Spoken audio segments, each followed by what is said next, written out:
Here in Key West, we were out before it was in.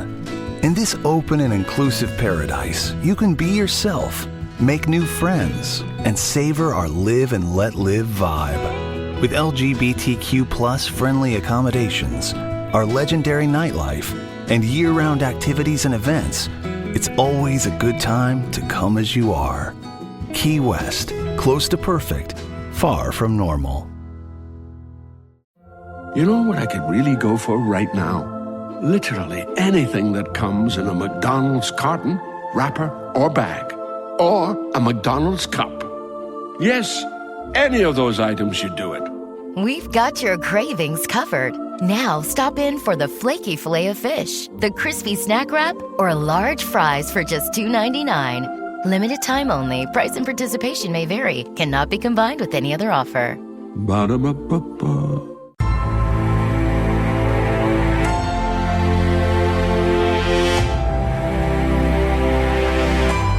There are heroes and there are legends. Heroes come and go. Legends never die. We usually say that you cannot become a legend before death. These are living legends. If the legends fall silent, who will teach the children of our ways? Sun Coaches Podcast, Season 5, brought to you by Titan Sensor, is proud to present The Legends.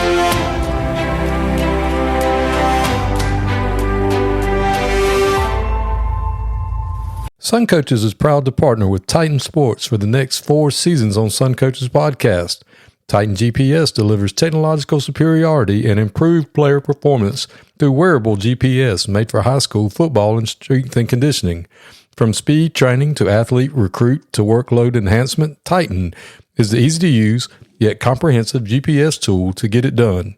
There's no minimum to get started, and Titan will walk you through every step to success. Message us on X at Titan Sensor to learn more and get in touch. Welcome to Sun Coaches Podcast, Season 5, The Legends, and have I got a treat for you. Today we are joined by 270-game winner, 3-time state championship, probably just as well known for getting his guys strong in the weight room as he was for leading men and winning games, Coach Rick Tomberlin. Thanks for being on with me. What's up, Coach Lamb? Power up. Power up, man. Let's get it done. I've been looking forward to visiting with you, brother. And anytime anybody talks football or strength training, heck, man, I'm ready. So I'm looking forward to this. Well, Coach, as I understand it, didn't you grow up and graduate from Applin County? I did. I'm from Baxley, born there, Baxley, Georgia. I went to school in the Applin County system, graduated in 1975 at Applin County High School. The reason I chuckle, we're having our 50th high school reunion July 26th of this year, and we're looking forward to that. Oh, that'll be awesome. Tell you what, Chris, I can't hardly believe it's been 50 years. I mean, that's amazing. Some of the things we did honestly seems like yesterday, but time flies, I'm going to tell you. But yeah, grew up in Baxley. My father was a small businessman, kind of a mini entrepreneur. People out there might know Woody Folsom Automotive in Baxley. Woody's my first cousin. And my father, Mershon, it was his first name, of course, kind of had a similar personality to Woody, just a real entrepreneur spirit, lived the American dream, started off, went to the Army, come back, started a little gas station, and then he, bought a little, before convenience stores got popular, everybody kind of went to a bigger store. He opened a little convenience store and then put in gas pumps and did real well, then opened up another little store across town and then opened up a little chicken place with it, a little fried chicken place, Quick Chick. And he just hustled and worked. And my mother worked at the same job for 44 years. She worked at the bank. She started as a teller and kind of worked her way up and became executive vice president of what was Baxley State Bank, become Trust Company Bank, and then Truist Bank. But, you look back, and I don't know if this is appropriate or not, Chris. So you told me I can say whatever I want to. So here we go. People talk about nobody gave my poor dad or mom one thing. Me and you are probably a lot alike. A lot of us coaches, we certainly didn't come from privilege. My dad run away from home at 17 years old and, went to the Army and come back and just scratched and clawed for everything he had. And mom had to work hard and landed a job in those days in the mid 50s, was a great job getting on with the local bank. And she just worked real hard and they labored and tried to help us have everything we needed. We didn't have a lot of extras, but we had everything we needed. Growing up, I grew up watching, the Andy Griffith Show and the Beverly Hillbillies and, Bonanza and Gunsmoke and that kind of thing. But where I was from, and there in Baxley, was a little bit like Mayberry. Opie, I guess, I'm trying to remember his name now, Opie's real name.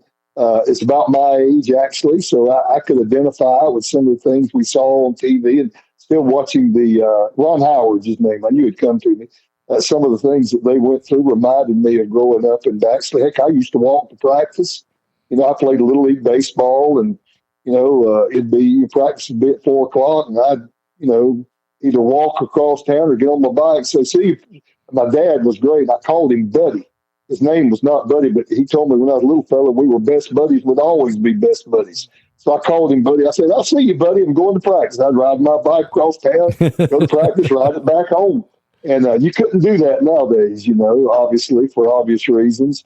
But we did it back in the day. And, I wouldn't take anything for my upbringing. Heck, as a little boy, I played football. We did something every season.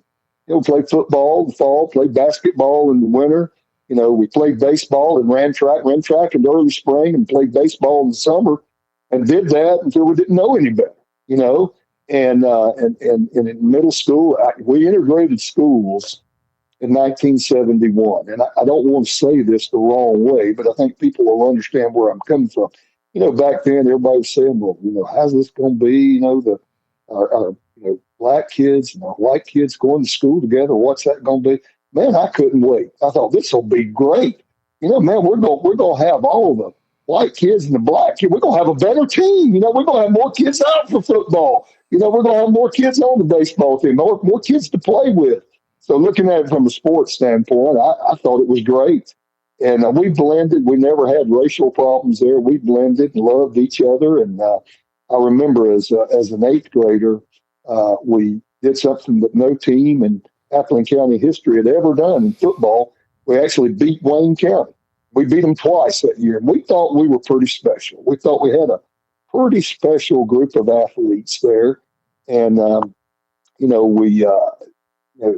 again, we played basketball in the winter, ran track, played baseball in the summer, and then took that to high school. And my sophomore, well, the end of my sophomore year, Bob Griffith came to Appleton County, and he brought with him a philosophy of weightlifting. He was one of those coaches that believed. He came from Northside. Bob he played at Virginia Tech, and he had gone to Vietnam, served in combat in Vietnam. He had coached at Northside Warner Robinson. He came to see us and kind of introduced himself, and he brought one of the Northside players with him, had him demonstrate some of the exercises that we were going to be doing. And man, I was sold. From that point on, I was ready. And, I took the weights like a fish took the water. And, really, I've always believed that, strength training would help you be a better athlete. I didn't look at it as bodybuilding, and I didn't look at it as powerlifting. I looked at it, hey, this is going to make me a better football player. And that's kind of the way he approached it. And we believe that. And he, my first couple of years there, we struggled in football. But when he came in, he made us a winner. And we won. We turned our program around and beat some teams that we had not, we had the best record in the history of Appleton County High School my senior year. And we had our first ever regional weight competition. And we invited everybody in the region, which at that time was Ware County and Camden County and Fitzgerald and us. And I think there was Pierce County. At the time, it was Blackshear High School and several others. And I won the heavyweight division, won first place. in the first weight competition I ever saw. I won it. And that has kind of followed me. I grew up a Georgia Tech fan. And I've had a lot of players go to Georgia, so I still love them. But I was a Georgia Tech fan in high school, and Tech recruited me. Georgia recruited me. Florida State, and I was one of those guys. In all honesty, was probably not good enough to go in high school to go Power 5 or big time Division 1. Georgia Tech offered me a chance, basically, if you get right down to it, to be a preferred walk-on. I had pretty good academics, and they had helped me to secure some academic scholarship money in textiles. If I majored in textiles, I got a lot of academic money. They had worked it out where I could basically eat on the training table, but I would not be officially on football scholarship. And I was offered a scholarship by Troy State, and I was Citadel wanted to offer me a scholarship, and I'm a little embarrassed to say this, but their SAT test requirements were a little higher than most, and I was just short of what they wanted. I thought, well, I'll take it again and be okay. I'll make it.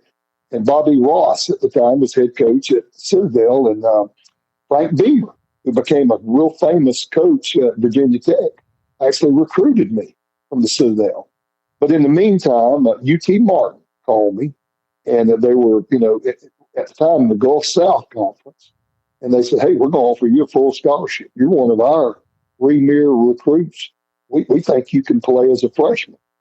And heck, Dad and I took a trip up there and, went over, went through Atlanta, then went over through Chattanooga, went through the Smokies there and got out there in West Tennessee, and they rolled out the West red carpet for us. And I thought, hey, I think this is where I want to be. So I went to UT Martin, and I played as a freshman. Would have played an awful lot. I had a little bit of a knee injury early, and they thought about redshirting me and doing a knee surgery, and I talked them out of it. I said, no, I had a floating. It was kind of a weird deal. I could do a squat, and you could see what looked like a marble sticking out of my legs, or something was floating around in there. And I told them, hey, it's getting better. I'll be fine. So I ended up coming out and playing an awful lot at the end of my freshman year, and then lettered and played in every game as a sophomore. And I was, just to be honest, I was 641 miles from home. It took me almost 12 hours to drive home. And Bobby Bowden had got to Florida State, and I wanted an opportunity to play Division I football, and they had recruited me some in high school. And it would have been a lot closer to home. And I reached out to them, let them know I was interested. So way back before NIL, way back before transfer portal, I was interested in transferring. And I ended up transferring to Florida State and loved it. I'm still a Seminole through and through. And, Gene McDowell had recruited me. And, of course, I learned so much from Coach Bowden. I was not a great player at Florida State. I was the strongest player on the team. I won the FSU Ironman Award. And then the next big competition we had, I finished third. The guy that beat me was named Ron Simmons. He got first. Y'all remember the great Ron Simmons? Yeah, he was a different kind of animal. He was the heavyweight wrestling champion of the world, and he was just ready when he got there. But I had a great parallel squad. I don't know. I just always had strong legs. Had a decent bench and a good power clean, and that propelled me in a position where I was ranked number one for a long time. And then Ron beat me out, and a guy named Mike Good finished second. Mike Good was a big offensive lineman, and I was third. But I was always in the top three in terms of strength at Florida State. Got all kind of awards in the offseason and that kind of thing. And, loved my time as a Seminole and still love them. Tyler Reddick here from 2311 Racing. Victory Lane? Yeah, it's even better with Chumba by my side. Race to ChumbaCasino.com. Let's Chumba. No purchase necessary. VGW Group. Void where prohibited by law. See T&Cs. 21 plus. Sponsored by Chumba Casino. Tough year this year, and it was tough to watch. But I think we'll come back. But I knew, and I'm just rambling on here, but I knew early on. I remember one of the assistant coaches I had in high school was named Andy Henderson. And Andy was about 5'6", and Andy would go about 250. But man, he was a great athlete. He could, play basketball, badminton, just whatever you wanted to do. He'd beat you at it. He was one of those stocky guys that were just great athlete, had a great, great, great personality. And Andy became a challenge for a state championship years later at Pierce County. And I think he was principal up in Buford at one point.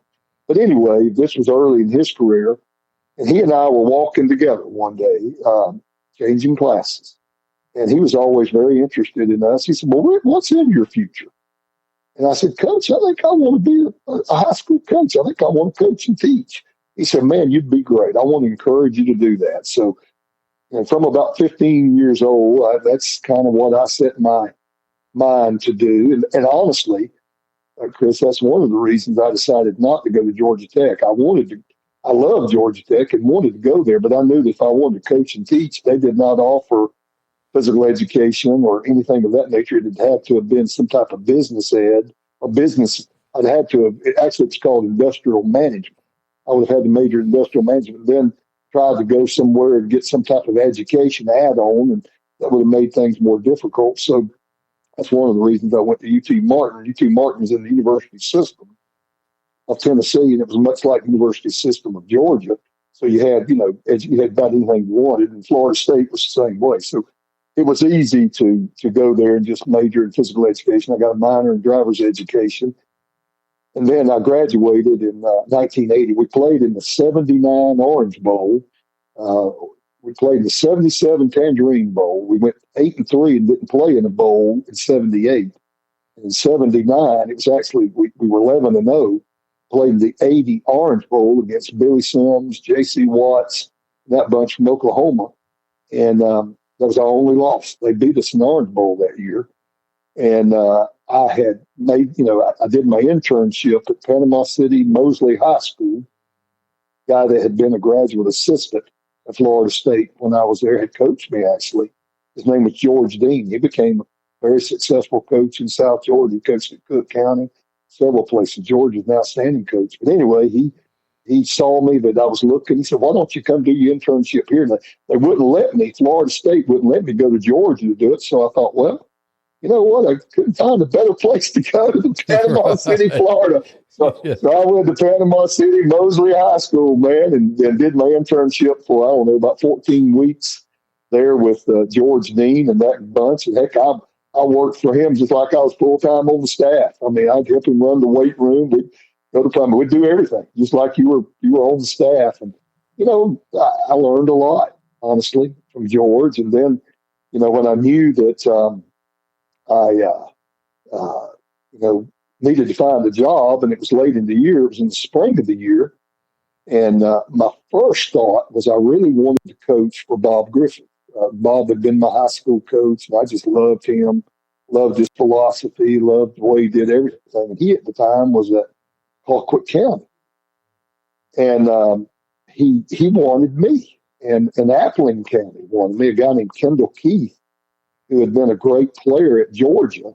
Kendall had been a great offensive lineman at Georgia, was actually from Wayne County, had contacted me. He wanted me to come to Appling County. The problem at Appling was he didn't have a PE slot. The only thing I was certified in was PE or driver's ed. And he was going to try to work it so maybe I'd teach out a field or something for a year. He really wanted me there. And I was very interested in going to Appling, but my first choice was to go with Coach Griff. I knew him, and I knew several of his assistant coaches. He had maintained that staff together. They had been in high school when I was in high school. And the only thing he had was a middle school job. And pride wouldn't let me do it. I said, no, I don't want to coach middle school. I just don't want to do that. I want to be a high school coach. I'm afraid if I get down on the middle school level, it'll be another step I've got to make to go to the high school level.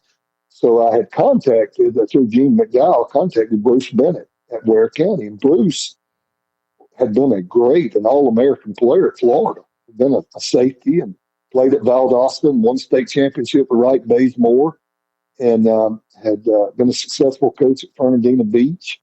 And then had come to Ware County, and like I said, was a great, great player at Florida. And he and I just really hit it off. And he hired me to be his offensive line coach. And I was a JV wrestling coach, and I worked in the weight room for him as well. And I liked him. I liked living in Waycross because of its proximity to Tallahassee. And one of my best friends lived in Jacksonville. We were only about an hour away from Jacksonville. And I enjoyed being able to go see him on the weekends and that kind of thing. And I knew most of the teams we competed against. At that time, there were two schools in Ware County. There was Ware County High, and then there was Waycross High School. And this is kind of a neat thing. Ware County had not beat Waycross in several years. And we were struggling at 3-5. And Waycross was number one team in the state and the defending state champions. So they were killing everybody. And we go to play Fitzgerald that year, who was really good. They were the next best team in the region on the road. And we were kind of downtrodden.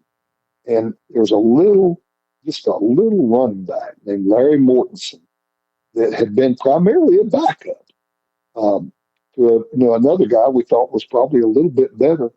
And we started playing Larry, and he was a little short guy, and they couldn't find him. We'd hand him the ball, and they could not tackle him. He scored about 5 touchdowns against Fitzgerald, and we beat them. Big upset. And we gained a lot of momentum, and we played Waycross High in Memorial Stadium there that year. Again, they're the big favorite. We're a 4-5 team, not going to the playoffs. They're the defending state champions, and odds on they're going to win it again, And that dadgum little Larry Mortensen ran all over them. And I've never seen a group, I don't think, rise up and play like champions like we did that night. And we beat Waycross 16-0. Shut them out. Just beat them like a drum. And I'll always remember this. The very next day, I went down to Jacksonville and watched Georgia play Florida. The night before the Georgia-Florida game we played. And it was the buck below to Lindsey Scott, big catch that he made to propel Georgia to win that game. So it was a good weekend for me. We beat the number one team in the state on Friday night, and then watched Georgia beat Florida on Saturday. And it was a big, big, big weekend, obviously. But I wanted to be a head coach. I'd studied and worked and wanted to do that. And at the time, Griff, who I called him Griff, Coach Griffith, Bob Griffith, left Colquitt and came to Effingham. And he called me and said, "Hey, I'm going to Effingham. I'd like for you to come."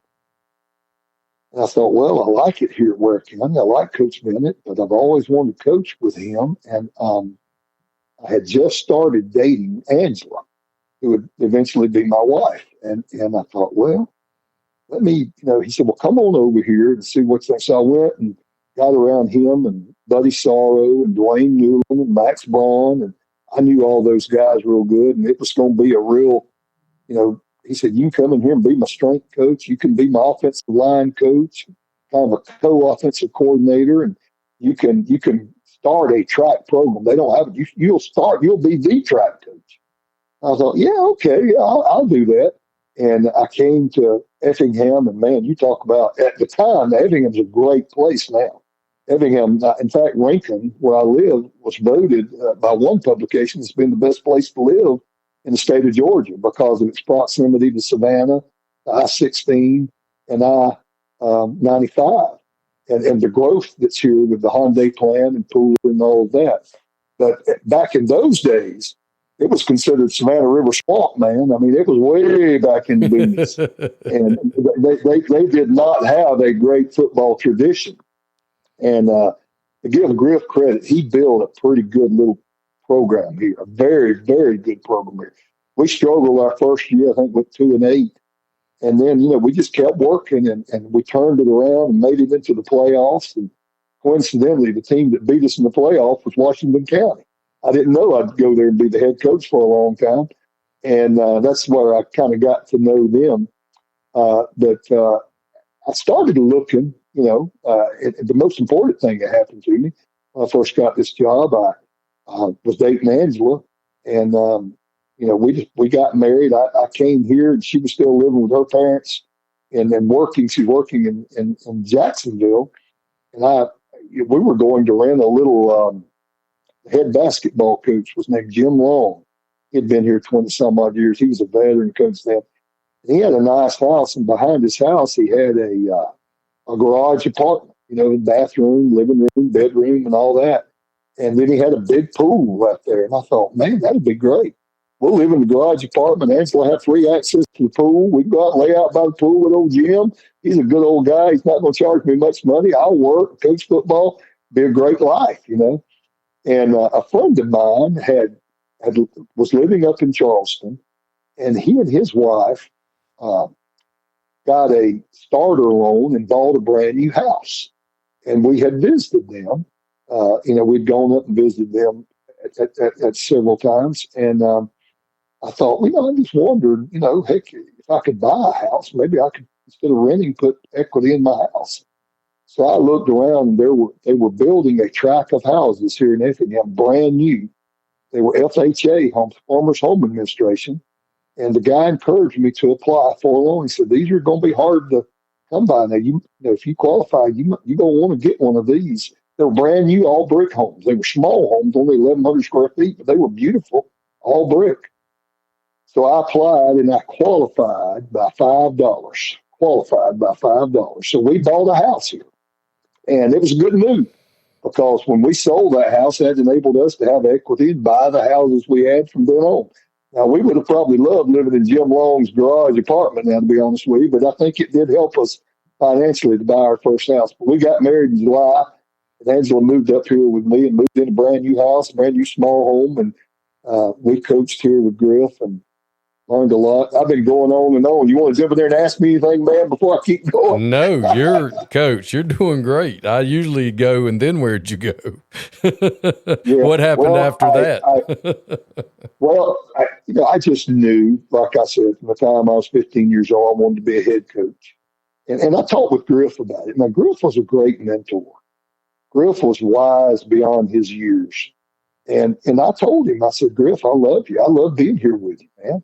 I'm happy. But I do want to be a head coach one day. And he said, well, Rick, you might want to look around and ask me. He said, you got a job here. He said, I want you here.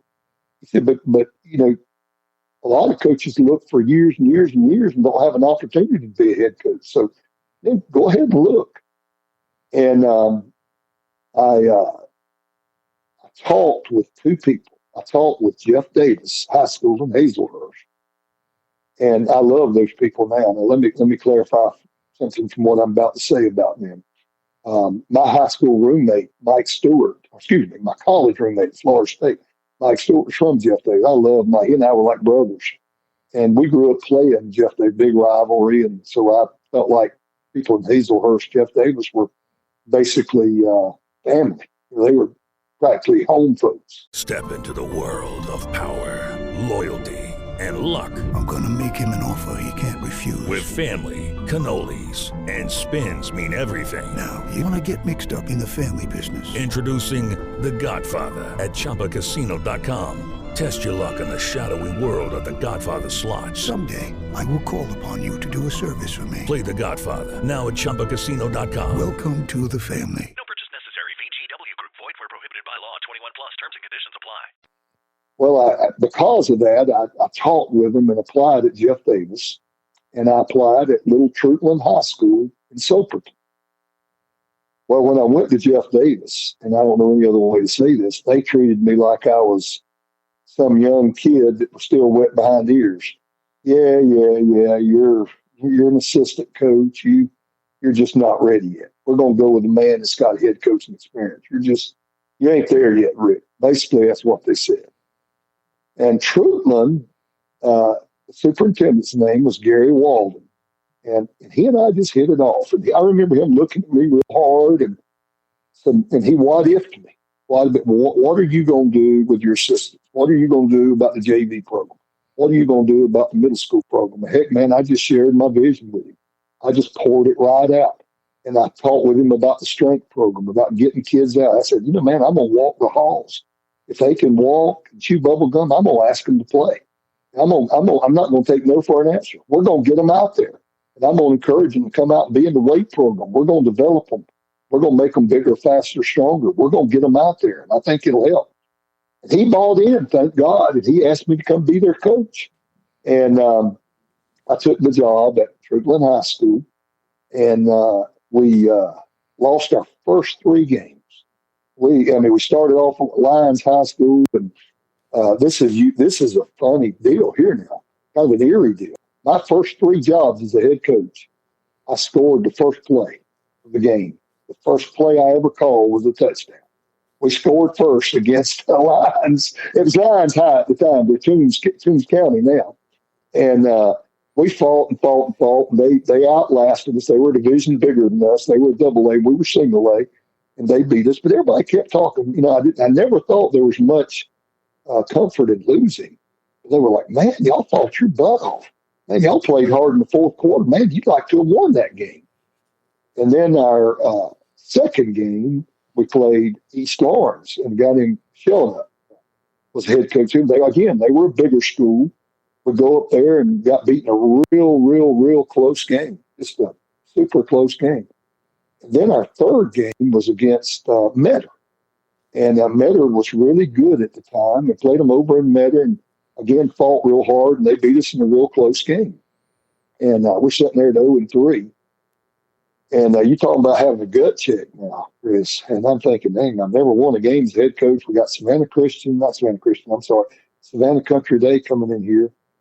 And my starting quarterback and one of my best defenders and a lineman missed a practice. And I told him, I said, you're not going to play in the first half. Man, was that a dadgum unpopular decision. Hadn't won a game, young coach, first job. Well, they came in there. Our little old guys fought their butts off, and I did let those guys play in the second half, and we won 28-7. And then we put together a string of a very good year and won some games. I think we won 6 games. And, just had a really good year and had almost everybody back. We only had 2 or 3 seniors. Had them all coming back. And we had when I got there, they had the stakes staked out for a new small kind of a back steel kind of building for a field house. And the sheriff at the time became a legendary sheriff in that area. Well, they had an old Universal machine across town, and it was broke down. It's about like something you and I probably use, or I used in high school. I'm older than you are. He helped me move that Universal machine into the new little field house. And I had a boy on my team named Neil Gillis. And I told that this was in the summer before our first season. And I asked him one day, we got together and we were doing some agility, some push-ups and sit-ups and some pull-ups and anything I could think of, without weights to get them ready. This is in the preseason. So one day I said, how many of you got weights at home? And, I had about 10 or 12 raised their hand. I said, well, bring whatever you got. You don't mind us using it, just bring everything you got. And so they did, and I put together something we called the Big Five. Griff called it the Big Five, and that's something that, if you remember, a famous coach from Georgia named Wayne McDuffie from Hawkinsville, and he played at Florida State and played in the NFL. He had kind of taught Griff the Big Five. So we started doing the Big Five, and it was basically the power clean, the deadlift, the high pull, the clean and jerk, and the squat. And we'd do it all right there in the room. What weights we had, I'd line them up and have 5 bars, and we'd have 3 or 4 to a group, and we'd go on command and get after it. And I started reading and looking at bigger, faster, stronger. And the kids just heard me say, hey, listen, one day we're going to have us a weight room. One day we're going to get a good weight room, and we're going to make that a real premium. One day out of the blue, one of the players' mamas called me. Her name was Marie Gillis. And I didn't know it at the time, but if you've ever been on I-16 from Macon to Savannah, that's Jim L. Gillis Highway. Mm-hmm. It's named after her daddy. And she said, Coach T, Neil said you need some weights. I said, yes, ma'am, we do. We do need some weights. We're lifting on this weights we're bringing from home right now, but we could use some weights. She said, well, how much weight do you need, Coach? I said, well, we need some benches and some bars. And she said, well, I'll tell you what you do. You get me a price. You go get a You talk to your weight manufacturer and get me a price, and I'll see what I can do. And I was like a daggum kid at Christmas. I said, heck yeah, man. So I called Bigger, Faster, Stronger. I said, hey, here's what I need. Give me the best price delivered you can. And I called Miss Gillis. I said, okay. And I thought, she's not going. There ain't no way. She's not. And of course, at the time, it wasn't that much. And I was thinking, what will she allow me to get, So I called him, and I called her back, and I said, I got this price, Bigger, Faster, Stronger, and it'll get us started pretty good. And she said, well, how much is it, Coach? And I told her, she said, order it, get it. I'll stand for it. You order it. I thought, heck yeah, man. So I ordered it from Bigger, Faster, Stronger. We put it in there, man, and man, we got after it. Now, that little weight room was used. I'm going to tell you, I'll even say this, and they saw that. We lifted and lifted and lifted and had a pretty good year that year. Then we lifted, over the holidays. I'd go have it open overnight. We lifted Thanksgiving Day, and I won't never forget, we had 8 kids come in on Christmas Day. And we lifted Christmas Day. And I said, I'm telling you, man, they may outsmart me as a head coach. They're not going to lift more weights than we are. We're going to be the strongest team we play. And they bought into that. I tell them all the time, I say, you're head coach. I'm not saying I'm the smartest guy out there, but we're going to do 2 things. We're going to be strong, and we're going to be in shape. They're going to beat us. They're going to have to really pay the price. And, I could have stayed at Trooper a long time. And it's, at the time, Coach, it was a little bit embarrassing to me, but because I've always been a loyal guy. But, I was rocking along here. I had set the season, the schedule for the next year. I had to inherit that first schedule, but I got a chance to make the schedule the second year. We were going to play some good teams. I was excited about what we were going to do. And Griff called me one day. He was at Effingham. He called and he said, Rick, is the athletic director from Chatham County called you? I said, no, why would he be calling me? And he said, well, they're looking for a head coach at Jenkins High School in Savannah. And he asked me, did I know of anybody that might be interested or who might be the best qualified coach? And he said, I gave him your name. And he's going to call you. And I thought, at the time, I said, I don't think I'm interested in that because I'm happy here at Truman High School. And I got to thinking about it. Living in Savannah, I'm in Little Soperton, Georgia, a little Class A school, and my wife's from Jacksonville. She's used to the city, and Savannah would be a little more like Jacksonville, a little bit more like what she was used to. And when I was at Effingham as an assistant, we played Jenkins and Benedictine and some of the schools in the Groves, some of the Bradwell, some of the schools in this area. I'm familiar with them. It would be jumping from Class A.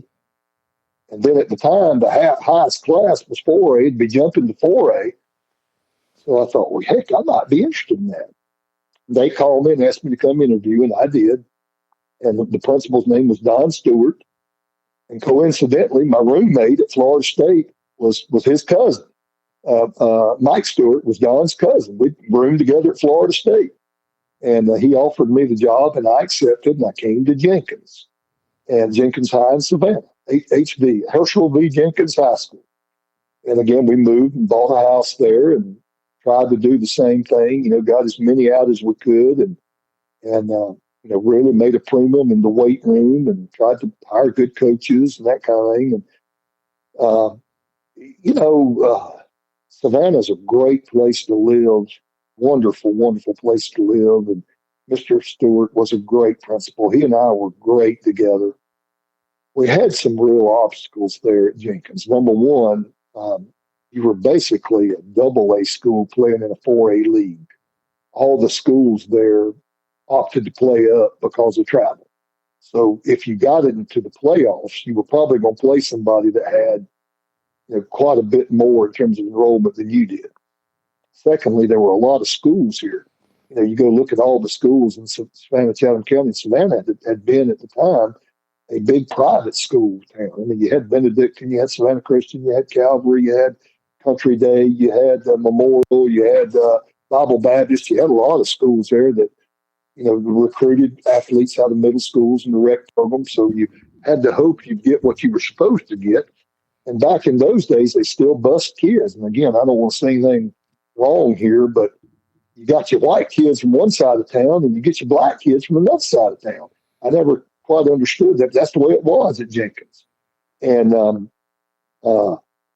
another obstacle we had on top of the normal eligibility, they had some issues with eligibility the year before, and they had to let 3 coaches or 4 coaches go in the public school. That's why this job was open. And it involved eligibility. There's a big story there. People can research that, but I'll just skim it. So they passed a rule that if you're going to participate in athletics, not only do you have to be eligible by Georgia high school standards, but you got to carry a 2.0 grade point average. In other words, you got to have C average, which is not necessarily the way it is with Georgia high school. So you had all those things, plus the facilities were not great. It was an basically inner city school. But I talked them into an old bus. We had an old bus there that, we were worried about kids coming for spring practice and coming for the summer. And I said, well, summer, let's just go get them. And we'll get them on the bus. We'll run a bus, a route like we used to at Effingham. Bob Griffith taught me that. Let's just go get them. So me and the coaches, we'd get our CDL. We had to get our CDL. We'd get on that old raggedy old bus, and we'd go all the way through, the areas where our kids came from. And some of them were rough areas and some of them wasn't. And we'd pick kids up and bring them to practice. And after practice, we'd take them all home. And we worked really, really hard. And, we came out of the block strong, beat Johnson real bad. And then we beat a really good team, beat Bradwell, shut Bradwell out. And then we lost a couple of games that really hurt. We played Windsor and had them beat. I mean, they're beat. The game's over. It's the whistle blown. It's over. And we win. I think it was 12-8.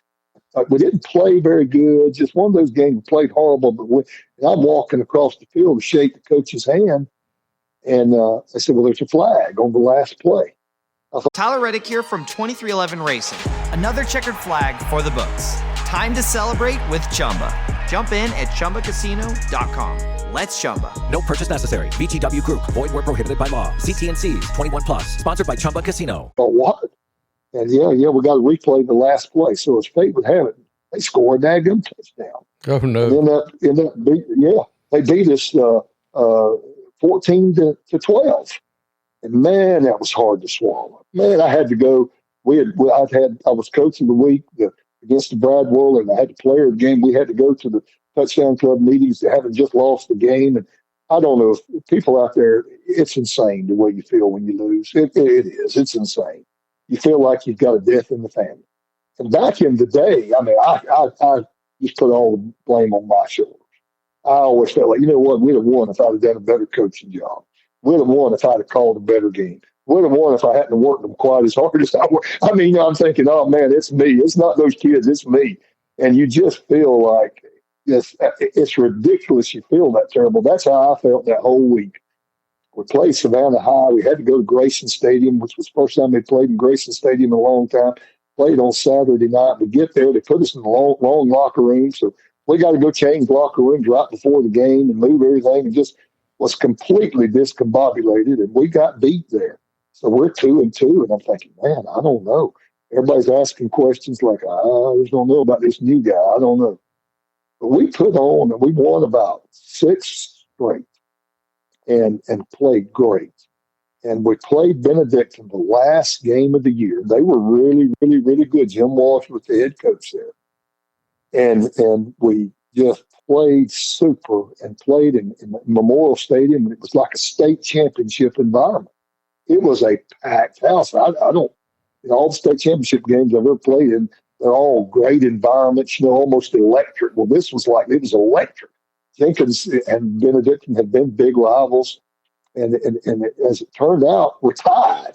It's 21-21. We go into overtime, and we're in the second overtime period, and we're winning. We're winning. We're winning the game. And we had a fumble, and all they had to do was snap it and then take a knee. They snapped it and ran out the clock, took a knee, and they beat us on 4 yards of penetration. Back then, that's how they determined the winner, we went on penetration. And we were in the playoffs, but we'd lost to Benedictine and had a great year. And I will say the following year, one thing I'm proud of, everybody beat us. Windsor Forest, shut them out. Savannah High, shut them out. Benedictine, shut them out. We got them all. I've always been one of those guys who got a real good memory, Chris. Maybe that's a curse. I don't know. I got it good. I remember those butt kickings I took, man, and I worked a little extra for those teams. We beat the teams that beat us the year before. And, no disrespect to Jenkins or Savannah. Like I said, had a great principal, and Jenkins, it was a great location. I had aspirations. I felt like the mentality was, let's just be good in Savannah. We'll probably not win the region. We'll probably never be a state champion. Let's just try to be a good team in Savannah. And I struggled and fought that mentality. And we had a young athletic director there. I was not the athletic director there. That was from New Jersey. That he was probably a great guy. Man, he and I butted heads. We butted heads about the bus, go pick the kids up and bring them back. I mean, just about everything I'd do, he would disagree with. And I just thought, I got to get the heck out of here. I've had enough of this. I've had enough. I'm going to find somewhere to go. And I ended up talking with Jonesboro High School in Clayton County, out of Clayton County, Jonesboro, I guess it's North Georgia now. But, I really had preferred to stay in South Georgia. But at that time, Jonesboro had good facilities, good place. And Fred Smith offered me the job. I go there. I'm the head football coach. I'm the athletic director, which I was not the athletic director of Jenkins. And I thought, well, this will be a better deal. And the only problem was they were 0-10 the year before. And not only were they 0-10, they didn't get beat. They got beat the heck out of. They played Griffin, LaGrange, Noonan, teams like that, Morrow, Riverdale, and boy, they just got raked over the coals. But again, we went to work, and I had a guy that played for me named Vance Turpin. And we played a spring game against, I think it was North Cobb. And back then, you could play a game. We played a whole game. Now, Jonesboro hadn't won a game in a couple of years. We beat the heck out of them. I mean, we scored about 40 points on them. Everybody's saying, well, darn, they may be okay. And we played our first game, and again, we won about 47-7. Played a team from, it was another one, maybe in South, one of the Cobb County schools. And our second game, we played Henry County, and I had a player, like I mentioned earlier, named Vance Turpin. I'm going to tell you what, Herschel Walker may be the greatest player in the history of football. And Takeo Spikes played for me. And I know what Takeo Spikes looked like with his shirt off. Well, Vance Turpin looked like Takeo Spikes. He looked like a seasoned bodybuilder. He's about 6'2", 210, 212, chiseled out of daggum granite. I mean, chiseled. And I thought, dang, I can't believe they can't win games with this kid. And I put him at tailback, and you talking about giving a guy the ball, we fed it to him. And that big stud in our first game had 5 touchdowns. I mean, we let him return kicks, let him do it, and he just ran all over everybody. He loved it. He kept saying, Coach, give me the ball. We feed it to him. I think his first game, he had about 250 yards. The second game, we were leading 15-0 at halftime, killing them. And there was a play right before half. He's running down the sideline. He got hit right on the sideline. And he goes down, and he gets up, and the doctor says, Coach, I think he's blowing his knee out. I thought, man, don't tell me that. Well, it was. He was gone. And, yeah, great player. But we struggled and held on and kind of we ended – LaGrange won the state championship that year, and they beat the heck out of us up at LaGrange. But we fought and had a pretty fair year. And then our second year there, we won, had a great season, went to the playoffs. We beat Morrow won the state championship that year, and they played us twice. They told us we were the toughest team they'd played all year, but we beat Noonan in Noonan, Max Bass, great program. Played Griffin real close at Griffin. Played LaGrange real close. We lost to Griffin, LaGrange, and Morrow, which ain't too bad at the time. Morrow again being state champions, and then I was there another year. We had a pretty fair year. And we had Tiffany, my daughter, and Angela's family was from Jacksonville. And my family obviously was from Baxley. We're up there south, metro Atlanta, in Jonesboro.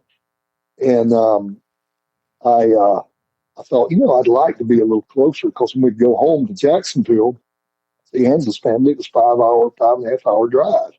And again, when you got a baby, that changes things. The grandparents want to see the baby. We'd go home to Baxley, it was about 3.5 hour drive. And I'd been there 3 years, and again, I loved it. I loved Mr. Smith. I loved being the athletic director. Rick Duncan was the head coach in basketball. And we started a study hall program, which helped our athletes. And we won the state bench press competition, the first state competition that I know of.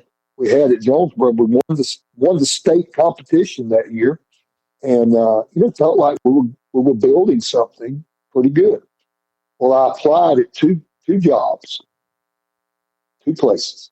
I applied at Dublin High School. They did not give me an interview. They didn't even call me and tell me they were interested. And I applied at Lowndes High School. They called me and interviewed me and gave me the job. Can you believe that? Gave me the job at Lowndes. And one day, Chris, you might have to help me with this. One day I'm going to write a book, man. I'm going to write a book about my experiences there. You need Lowndes to. and Valdosta and Washington County. Because I don't have time on your program and this podcast to tell you everything that happened at Lowndes. The only thing I'll tell you is it's the most unique experience. People wouldn't believe it. You wouldn't believe it. John Nelson, who's with GPTV, knows. He understands some of it, but it was just incredible. First of all, I'm not sure I was qualified to go to that school. Joe Wilson had been there, and a very famous, very, very famous older coach, had worked with Wright Bazemore, and he had won the state championship there in 1980, and very, very well liked. And he had struggled his last couple of years, and he had stepped down. And they had talked to some really big names that were better coaches than me now, more famous coaches. They had talked to some really great coaches like Robert Davis at Warner Robins, and just a lot of great coaches. And again, I tried to share my vision with them. And I probably was not their first choice. I think their first choice was actually a guy named Mike Pittman from Live Oak, who had won several state championships in Live Oak.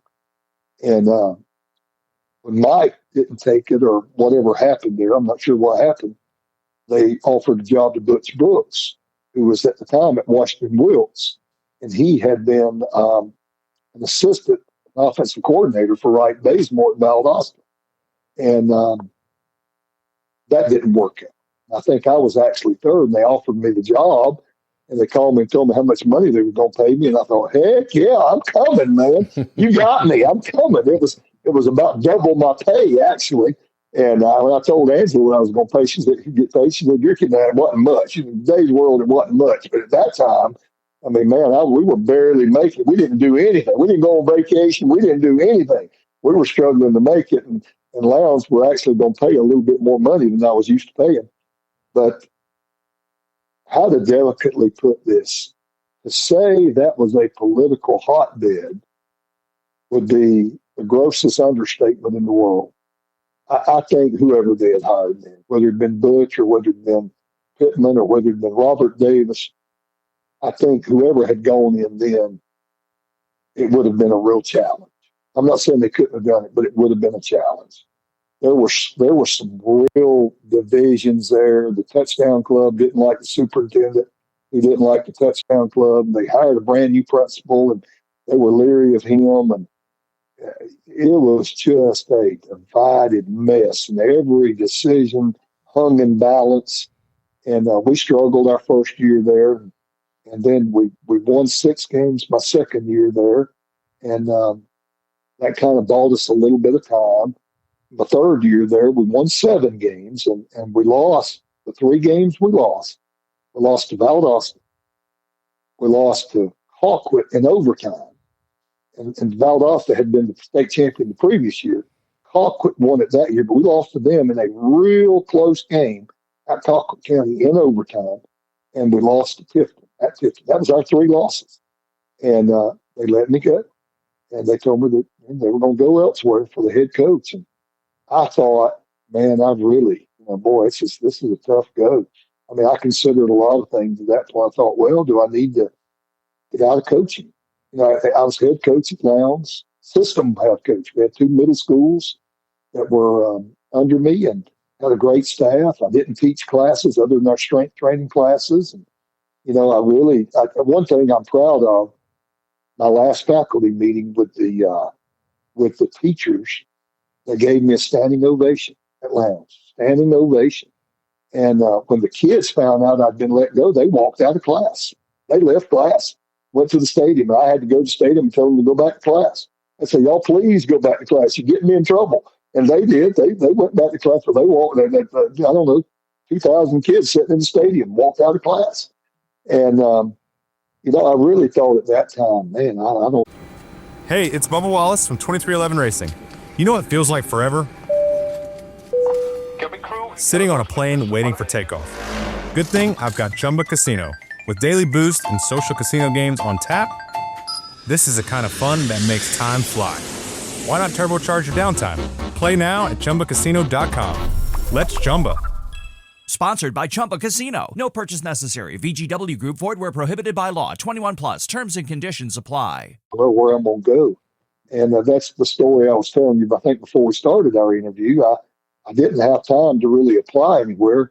Lamar Binion from Washington County called me. And he said, Rick, I'm the principal here, and I'm the head football coach. I've taken this job the last 2 years, and I really don't want to be the head coach. I just be the principal. He said, will you come interview? And I said, yes, sir, I will. And I had coached against Washington County as an assistant coach at Effingham. And it's like you and I were saying before we started, I knew they had good athletes there. And we had gone to the region track meet there, and I was the head track coach. So I knew something about Sandersville. I knew something about the school, and I knew that depending on how you look at it, it could either be a good location or maybe it's a little bit isolated, but you're about an hour from Macon, you're about an hour from Augusta. And, there was a private school there, Brentwood, that, had a pretty good program. And it's, as you well know, Chris, that's the home of, it's the kaolin capital of the world. They mine more kaolin there than anywhere in the world. White gold. There you go, brother. And here's what sold me. I got Angela, and we go up there, and we get there, and we walk into the office, and Lamar Binion walks outside to meet me. He's got a big smile on his face. And he said, Rick, you are not here to interview. We're not going to interview you. We're going to convince you this is where you and Angela need to come. We're going to convince you this is where you need to be. And honestly, he had me right from there. I thought, you know what? I don't know if I've ever had a principal tell me that before. And it was almost like Troutland. It reminded me so much of Troutland, and I love Troutland County. He walked me outside and showed me they had the pegs down, had it marked off where they were going to build a brand new field house. And it was about 3 times bigger than the one at Troutland. And then he said, no, this is going to be the weight room. And it was gigantic. It had a big, tall ceiling. It was just beautiful. It was going to be beautiful. He said, this is going to be your weight room. And we know you're a weight guy. We want you to start a really good strength program here. And he said, well, I want you to start as soon as you can. I said, okay, I think I can get out of my contract at Lowndes, and Angela will stay and sell the house, and I'll come up here. He said, we'll find you a place to stay, and you can stay here and get started with your program. He said, there's only one catch. He said, you're coming, and we're going to have you in PE, and you're going to be the athletic director. But the current athletic director is Alfred Carson, legendary basketball coach, women's basketball coach, won multiple state championships, and he's not retiring until June. He's holding a teaching spot now. So until June, we don't have a teaching spot for you, so you're going to have to go to the middle school and teach for the rest of this year. This was like in February or March, not this time of the year. That's okay. I can do that for part of the year. That's okay. So when I got to the middle school, the principal's name was Vern Anderson. Love him to death. If you're talking about a guy that took care of a guy, he really helped me out. Just a gem of a guy, gem of a coach.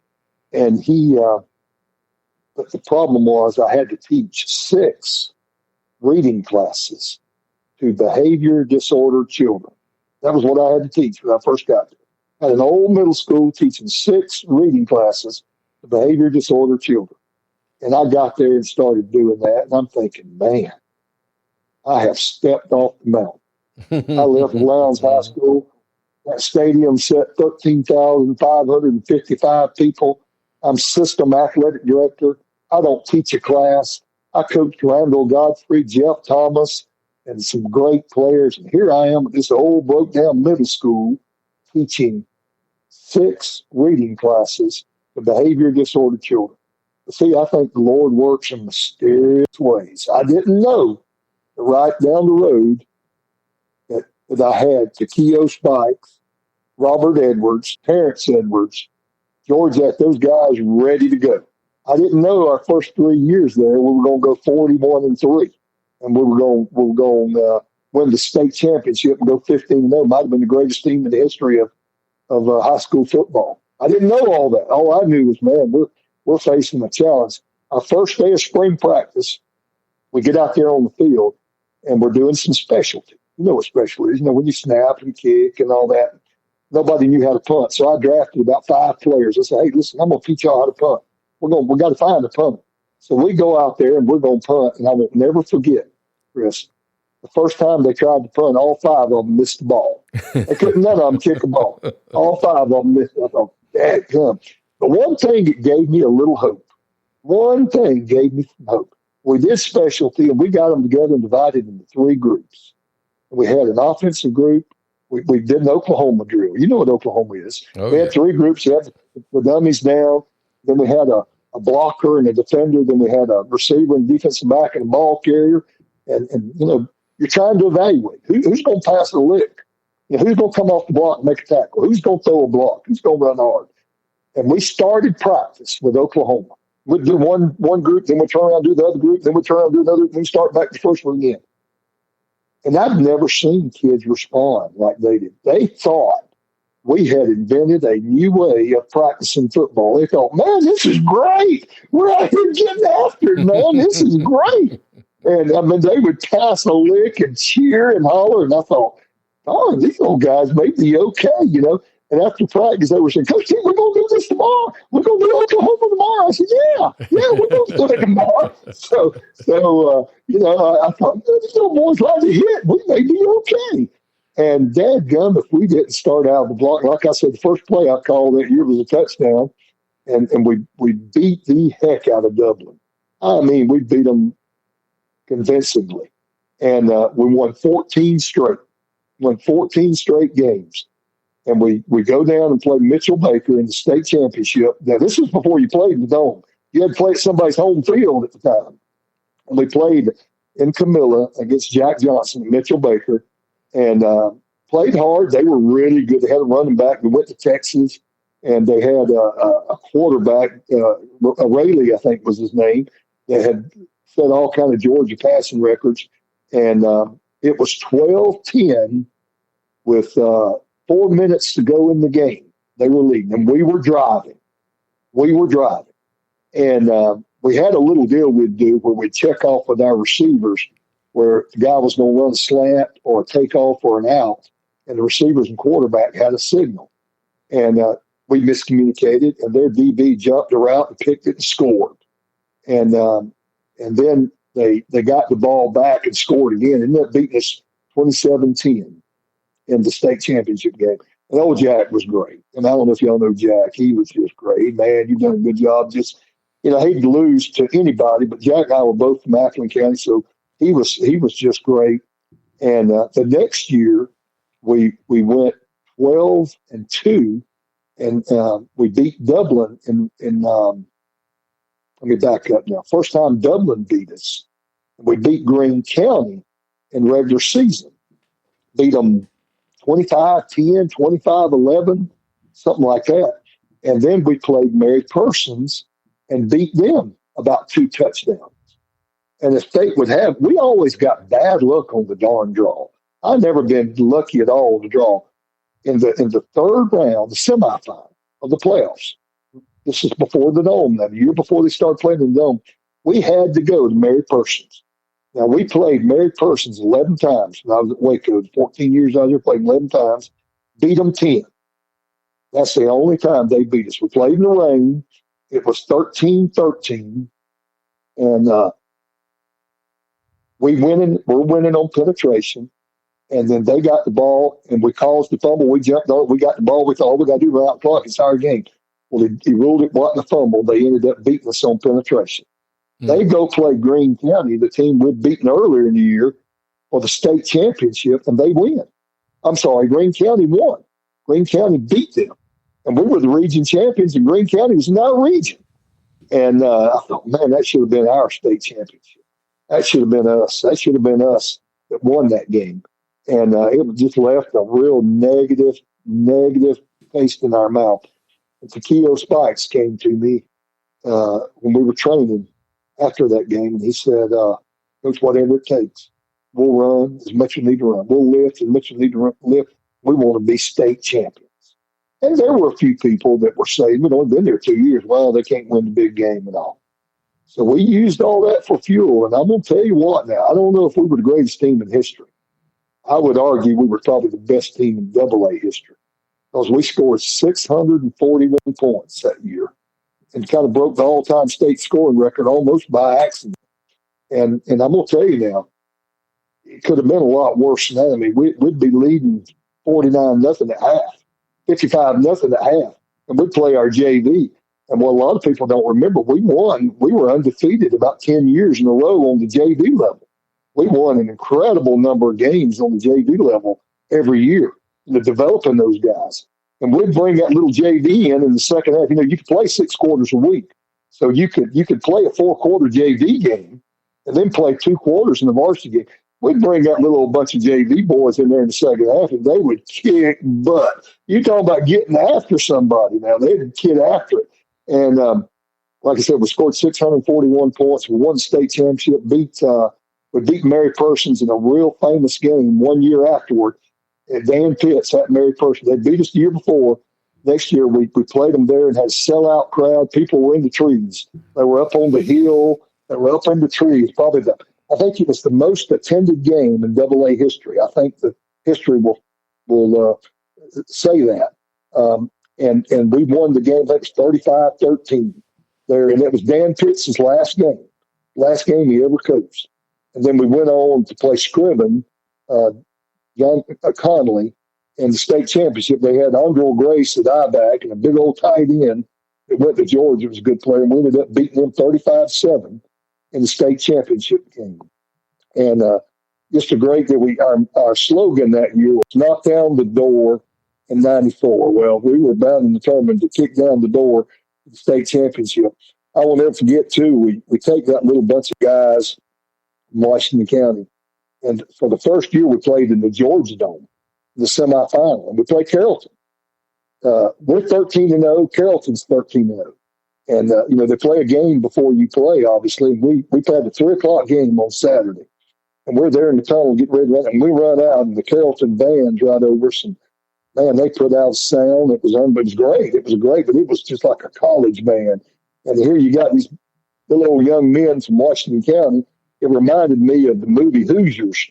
When they first got to the state championship game and you had the guy measure the goal from the floor. You remember that movie? He said, I want you to measure the goal. It's the same size it is at home in Hickory. And he told the guy on the radio, them playing here is kind of like me and you going to the moon. Well, that's the way it was. That was it. That was the Washington County kids playing in the Georgia Dome. Heck, man, we dressed in the Atlanta Falcons locker room. And an interesting story about that game. We played Carrollton. And Ben Scott was a great guy, great promoter, great coach. Ben's passed away now, but he had made the statement, we're going to take them out to deep water and see if they can swim back. Well, that motivated our players. And the first series, they had the ball, and we stopped them, and they punted to us. And I had a little boy on our team. He's a grown man now. So, at the time, he was a senior. But when I got there, he was a sophomore. His name was Chris Colbert. And we had been. Tyler Reddick here from 2311 Racing. Another checkered flag for the books. Time to celebrate with Chumba. Jump in at ChumbaCasino.com. Let's Chumba. No purchase necessary. VGW Group. Void where prohibited by law. See T&Cs. 21 plus. Sponsored by Chumba Casino. Practicing when he was a sophomore, and as a coach, one of the toughest things you got to do is find a manager or find managers.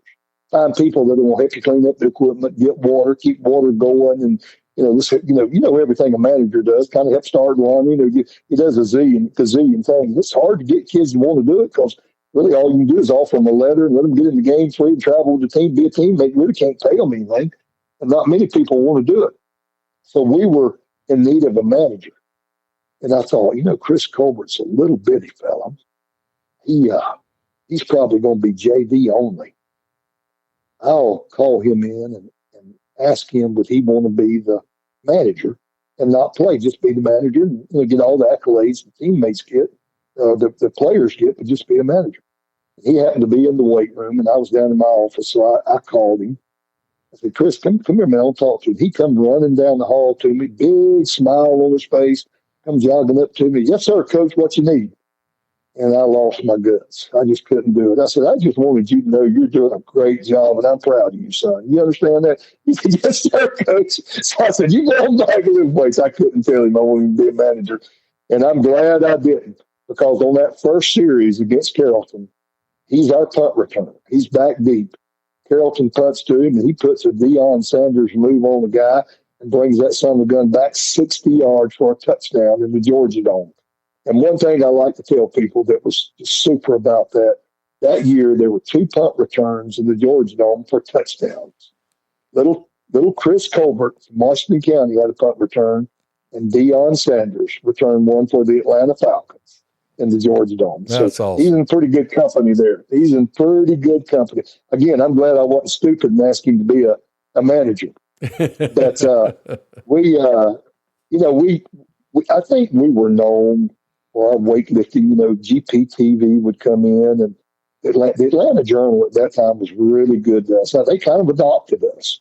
Heck, we were in the middle of nowhere, little old bitty town, little hard blue-collar town. They'd come in there and we'd be lifting weights, and they'd be it all. I won't never forget they come in there with a camera crew one night, and I must have had 80 of them in there getting after it on command. And we had the air conditioners on, but they were killing it. The daggum walls were sweating. And they kept filming. I remember a guy coming to me and said, I've never seen anything like that in my life. I've never seen kids lift like that in my life. Never seen anything like it. So we kind of developed a reputation of being a group that would really, really, really get after it in the weight room and being in good shape, playing good defense. And our philosophy, Chris, was exactly what the Eagles were Sunday. I mean, that was us. We put a premium on defense. We put a premium on being in great shape, being strong, put a premium, our best. When we evaluated players in the spring, we'd always put, we'd find our quarterback, and we'd probably find a tailback, or what we called an I-back. But about everybody else, at first, would go on defense. And then we'd find the offensive guys, and sometimes kids would play both ways some. But we believed in defense. And I remember one year, I think it was 97, we had 8 or 9 shutouts, had a school record in shutouts. And so we've always believed in defense. We've always believed in being in great, great, great shape. We'd come out of camp in wonderful, wonderful shape. We never had a problem with cramps. I told our guys, if you catch a cramp on the field, that tells me I'm not working you hard enough. I hadn't run you enough. And I had a rule that said, if you go down on the field, you better be hurt. I got to come out there and get you. You better be hurt. Don't you get up and run off the field like ain't nothing wrong. You daggone better be hurt. Otherwise, you get your butt off the field on your own. We never had anybody lay around on the field. They just wouldn't do it. And like I said, if they had a cramp, they wouldn't tell me, because they knew it meant we were going to run more. They didn't. We just didn't do it. And, we just believed in being in great shape. We always had a lot of hydration was very important to us in practice and in the games. Nutrition, hydration, and being in great shape. And, I'll leave people out. We just had more great players. I mean, talk about Robert Edwards and Keo Spikes and Terrence Edwards and Jesse Miller and Eric Sanders and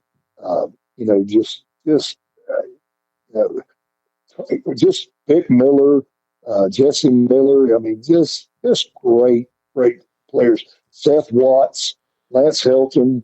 I could go on. I'll leave somebody out. I shouldn't leave out the big time Division I players. Just great players that just gave it everything they had. Not to lay it on too thick. I think if we'd have said, "Listen, guys, we're going to practice at 5:00 in the morning, and we're going to practice naked," I think their philosophy would be, "Hey, if that's going to help us win, let's do it. Let's go, coach. Let's do it." They were that way. They'd have done it. They would have done it. They told me, I didn't know this at the time, but they told me that first year I was at Washington County, that we were at camp. Now, we were getting after it now. I got to admit, I mean, it was no place for the weak. You know what I mean? We wouldn't get out. We were practicing 3 or 4 times a day and lifting weights and running and just working. And there was a group of them that were laying on their bunks in between practices, and they were talking about quitting. They said, "Well, let's just hang in there. Let's just hang in there." When we beat Mary Persons that year, first time in school history that Washington County beat Mary Persons, Coach, it was worth it. It was all worth it, man. It was all worth it. I remember Terrence Edwards. We played down in Americas in '96, and we got beat. Elbert beat us in '95. They were the state champions. We won it in '96 and '97. Well, in '96, we were still a pretty young team. Terrence and Jesse and Vic Miller and that bunch were still juniors. We had a real good junior team, and had a good group of seniors now, but we had a real talented junior team. And we played Westminster up in the Georgia Dome, and they had 7 Division I players. And we wore them out. I mean, we just run it down their throat. And we go to Americas. And I'm going to tell you, if you ever went through what we went through, you would be an advocate to play the state championship game in the Georgia Dome. Because when you play the state championship game on somebody else's field, you're the bad guys. It's their field. It's their game. I don't care what nobody says. I don't care what GHSA says. It's their home game. Well, we get there, and they got up tombstones all over the place with our players' names on it. Going down on the field, you walk down a fence line, and they got tombstone. They even had a tombstone with my name on it. And you go out there, and it is their home game now, bro. I'm telling you. And they jump off 14-0. And it had been one of those things that was really close, but they had us 14-0. And we actually threw a touchdown pass in the first half that hit him right in the hands and bounced off his shoulder pads. And then we had a 3rd down play where we scored a touchdown on a run, and it was a long run, and it was a 3rd down play. So when you get a penalty, a holding penalty on 3rd down, it nullified the touchdown plus 15 yards.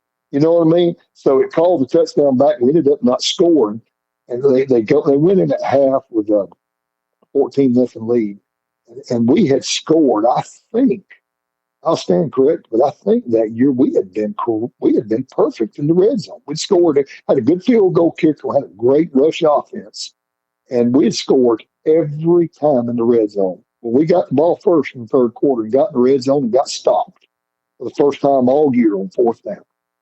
And then they had a receiver named Wilson. John Wilson ended up going to Tulane. And we would play Terrence Edwards some on defense spot. We'd spot him on 3rd down. He was 3rd down guy, late game guy, kind of thing. We put him in the game at corner, and he was locked up. We were in some kind of robber coverage. He was locked up with Wilson, man to man. And they had a quarterback that had gone to Florida State. I'll remember his name here in a minute. Had an offensive lineman that was going to Florida State. They had a great receiver that was going to Tulane. And they threw a takeoff route to him, and Terrence had him covered like a blanket. And the pass was there, and Terrence went up and batted the ball, and it batted it straight up in there, end over end. He caught it and run it in for a touchdown. And they went up 21-0. And, my lowest point that night was our defense is coming off the field, and I had a nose guard that I just loved to death. Great big guy, went to Georgia Southern, great tough guy. His name was Tyree Williams, and he's walking off the field. And I said, you jog off the field. Don't walk off the field, jog off the field. He kept walking. I said, jog off the field, Tyree. And he kept walking. Well, I went to him and grabbed him and shoved him off. Just literally shoved him off the field. And I remember thinking, man, it don't get any worse than this. One of my veteran starters now is wanting to loaf around and feel sorry for himself. Well, they kick off to us. And it was business as usual. Terrence Edwards, heck, he never panicked. He got the ball. We put together a drive, and we ran an option left. He made about 3 people miss, and we went in the end zone and scored. And so it's fourth quarter, and it's 21-7. And then we kick off to them, and they catch it, and they're running down the field. We had a little old, what was Jamie's last name? Jamie Stevens. Had a little old guy that was a backup. He was a backup tailback. He put a hit on their return guy. The ball popped straight up in the air, and we get it. It's our ball going in. And we run about 3 plays, and we score. 21-14. Well, our defense gets fired up now. They're fired up. So America gets the ball back, and they can't move it. And we put together about a 15-play drive and go down and score. There's not a lot of time left, but we go down and score, make it 21-20. And we line up to kick the extra point. And some people say this is luck, but we go over it every day. You know what a fire call is. You've heard of fire call. Well, it was unusually cold this particular night in South Carolina. Very, very cold. And our center kind of skimmed the ball back to our holder, and our holder was Terrence Edwards. Our kicker was a guy named Reed Bethea that ended up kicking at the University of South Carolina. Well, he rolled it back there, and they had a little bit of pressure. Terrence scooped it up, and our kicker, Reed Bethea, got in front of him, threw a block. He sprinted to the pylon, and he dove and hit the pylon, and it was good. So we're leading 22-21. And we kick off to them, and they cannot budge. Our defense is getting all over them. And we get the ball back, and we're running one of our famous plays. It's an off-tackle play. Some people call it a belly play. Some people call it a G belly. We called it trap, 32-38 trap. We got it from the University of Nebraska. I had a fullback named Greg Cooper, who's coaching at Washington County now. At that time, he set the all-time state record for scoring, had 44 touchdowns that year. And we're giving it to Greg left and Greg right. And he is gashing them. I mean, he's gashing them. He's getting 7 yards, 8 yards, 7 yards, and they're dead. They're dead. They're bent over, gasping for breath out there. And we're dadgum gashing them. We had a 2nd and 5, I think it was. And I called the play thinking, okay, we're going to run out the clock. That dadgum Greg knucklehead went the wrong way. And Terrence turned around, and he tried to recover, and they got him for a 2-yard loss. So now we're 3rd and I think it was 3rd and 7 instead of being close to a first down. And that's probably the only time in his career I got all over Greg. But we ended up getting a first down and ran out the clock. And check me if I'm wrong, according to Georgia High School Football Daily, that was the greatest comeback, maybe in Georgia history, maybe in state championship history, or it may have been AA history. I don't know, but it was one of the greatest comebacks in Georgia high school football history. We came back and won 22-21. And Tyler Reddick here from 2311 Racing. Victory Lane? Yeah, it's even better with Chumba by my side. Race to ChumbaCasino.com. Let's Chumba. No purchase necessary. VGW Group. Void where prohibited by law. See T&Cs. 21 plus. Sponsored by Chumba Casino. They shaved my head after the game. The kids used to tease me that I didn't like this, by the way. Said my hair looked like Conway Twitty. Well, I didn't like that. I didn't want to be like Conway Twitty. And they said it kind of looked like Elvis's hair because I just brushed it straight. I had real thick hair, brushed it straight back. Well, they shaved it all. And from that night on, I wore a flat top. The rest of my life, I wore a flat top. I kept my hair in flat top. And then the next year, we had almost the same team back. And we ended up playing, again, undefeated now. 2 years in a row, we got to play on the road in the state championship game. We didn't host. You'd think the next year we'd host it, but that's just not the way it was bracketed back in those days. We're undefeated. We're 14-0. We play at Carrollton. And they got a really, really, really good team. And it was a college environment. I mean, it was one of those deals you jog out and warm up and you stand in ovation. I mean, it just sent chills down your spine. It was just unbelievably good. And we got into an offensive shootout with them. They could really throw it, and we could really run it. And I always thought if that happened, I felt like we were going to be okay because I felt good about our conditioning and our toughness. Well, we missed an extra point, and they had us 21-20 at half. Well, we didn't change anything. We just said, hey, we're going to keep giving it to them. And we go out there and dominate the second half. And just us, just Washington County, we had 614 yards on offense, 250 through the air, and the rest of it was on the ground. They could not stop us. I mean, they could not stop us. And we ended up winning 42-28. And we ended the game. We took a knee on the 1 yard line. We run out the clock on the 1 yard line and won the state championship, and we're 15-0. And great win. Great experience. We actually played for the state title in 92 and 2004, and we lost those two, and then we won it in 94, 96, 97. And most of our years there, our worst year was a 7-win year, was a 7-4 year. And a lot of our years would have been 9, 10, 11, 12 wins. If we didn't go to the Dome and win the state championship, we thought it was a bad year with those guys. And I tell you, I should have listened to my wife and my daughter. I should have listened to them. You coaches out there that are hearing this, you better listen to your wife. Don't do like Dumbo here, do your own thing because you'll mess up. Trust me. And I don't mind sharing this. I hope this is not improper to say this, Chris. Valdosta got in touch with me. And I was friends with David Waller, who was, at that time, he had been Touchdown Club president, used to be the chairman there for the Board of Education, chairman of the Board of Education. Big personality in Valdosta football. And he owned property in Washington County. And anytime they came up during football season, they would come to our games. And he told, I hope this is not a secret, he told some of my friends that, we love Rick. When Nick Hyder retires, we're going to offer Rick the job, but he's got to win the state championship. We can't hire him unless he wins the state championship. So he needs to work on we won 3 and played for 2 more. And anytime we played, they'd come watch us play. Well, they told me they wanted to talk with him.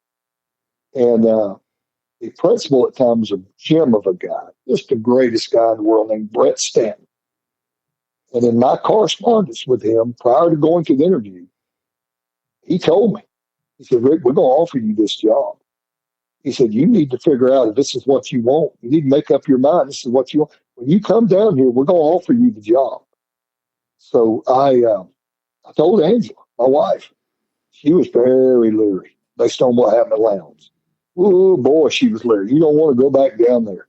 I said, but Angela, that's the Notre Dame of high school football. You got to go to Valdosta if they call you. And we had, in my mind, in my warped mind, we had taken Washington County about as far as you could go. We played for 5 state championships and had all those great players. And, I had a great staff, and, we were just going to keep on keeping on there. And Tiffany, my daughter, was a senior in high school, and she didn't want to go. She had a boyfriend, and she wanted to stay there in that area. And I went down there, and we went there. They gave us a motel room and took us out to dinner. And then I went and talked with the principal and superintendent. And I go in there, and the superintendent was a great guy, African-American gentleman named Sam Allen. Just loved him to death. Just a great guy.